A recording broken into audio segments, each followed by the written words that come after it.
You try to simplify the problem. Yeah, so maybe the number, but for me, it might be objective, but in a lot of real world problems, these are the annoying constraints that makes things a lot difficult, isn't it? Like we had a problem, for example, compressor blade optimization. It's a CFD problem, very complicated, but we had only 20 variables, which is like a toy problem, isn't it? But the problem was that the objective function was so expensive, like a few hours to calculate. That's the first one.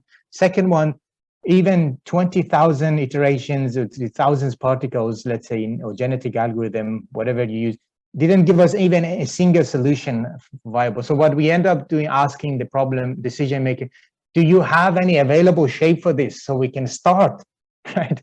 And then we started to find some solution, keep it, and then feed it to the algorithm again and again. So I think it's quite subjective to the problem, isn't it? And obviously our strength in that space. So yeah, it's hard to answer that, but hopefully, you know, give some insight and from my personal experience. I do agree with you. Thank you very much. So,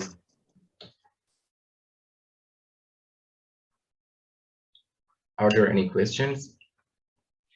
Yeah, hello everyone. I'm Seyedali from Pakistan. I have one question, if you permit me to put on. Yeah, sure. Please go ahead, Jawad. Dear Dr. Ali, I have seen your all algorithms, and I do practice with the application and the performance analysis of these algorithms. I'm new to this field because my background is from mathematics.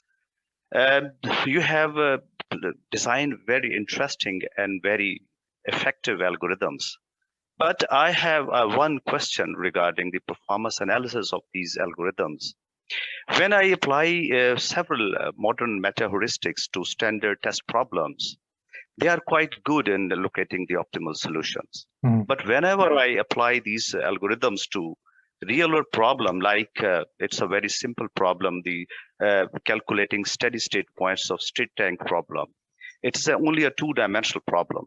It had a very narrow nail type optimal solution and vicinity of the optimal solution. Several algorithms get failed to locate that optimal solution at that steady state point. On the other hand, when I apply these new meta heuristics to CEC competition problems like CEC 2017, 15, and 12, etc., the performance is not quite encouraging as compared to the standard test problems. Would you please help me in sorting it out in the wide applicability? Because I want to apply these problems, especially in the new scenario of the epidemics and the optimal control problems. I want to apply these algorithms. What would you suggest me to do in that case? Yeah, and thanks, Jawad, for the good question. And this is a good observation. I mean, this is a very good observation, and I'm sure everybody in this call agree with that too. So maybe two parts in your question. One was on test function, and the other on real world problem and test function. So what happens is that when we develop the algorithm, or we use a lot of benchmark, obviously, right? So for us, what we have to do, we need to ensure that the algorithm, let's say, given its mechanism, its operator, and also its controlling parameters, like some that require tuning, we ensure that we find a fine balance between those three, components, right? Why? Because unless we are designing a specific algorithm for a specific problem, then we will go hard and say, okay, let's just focus on this. But if you think about it from an algorithm designer perspective or design perspective, you need to hit or maintain that balance, right? So what we recommend or encourage people to do is to, first of all, when they test it on a problem, let's ensure that the problem formulation is correct and fits well the algorithm. And second, try to tune the parameters.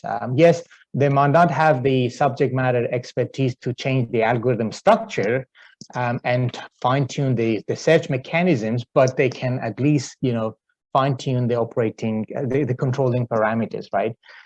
So that's the first thing I would suggest you to do. Maybe play around with those controlling parameters. Like even, again, a genetic algorithm, if you want, it's a fine balance, like mutation even, right? There are some arbitrary numbers saying 10%, 1%, but at the end of the day, you have to sit down and, you know, do some experiment, observe, and until we find that sweet spot, that means we maximize the performance of the algorithm on that given problem. So that was the first thing, and hopefully it will help you to do that. Secondly, yeah, so we started with those simple, obviously, test functions, and the need was there. So the CEC community obviously decided to have regular and every year encourage, you know, a group of researchers to increase the complexity of those test functions, right? Why? Because they better mimic what an algorithm faces in real world, right? So, and the complexity is increased. Like in 2020, I think there are now a group of real world problem, even simplified real world problems. But even those, I understand, and they have, they wrote different rotation matrices. They have, you know, shifted local, global optima. There's so many complexity that an algorithm needs to deal with, right?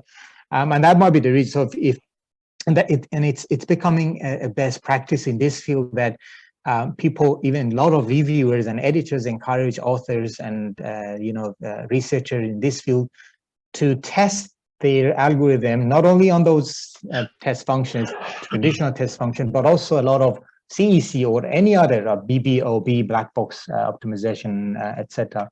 So, so I would say if you observe that sort of performance decline in those problems, I think it's quite normal. But it goes back to, again, how you tune that algorithm to get a better performance. But I absolutely agree with some.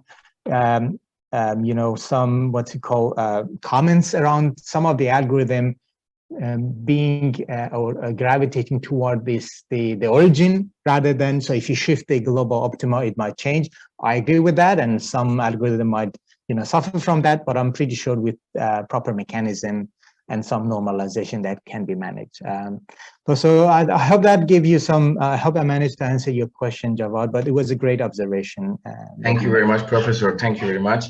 Because actually, I know there are many questions, I know, but actually we are out of time, so we should proceed to the regular session. Yeah, thank you very much, Professor, for your devoted time. And thank you for all the presenters. So we can proceed to the next session, started at 14:50 minutes, I think. All right, thanks, my pleasure, and I hope it resonated with people. All the best, enjoy the rest of the conference, and I will see you soon. Bye-bye. Thank you, bye. Bye.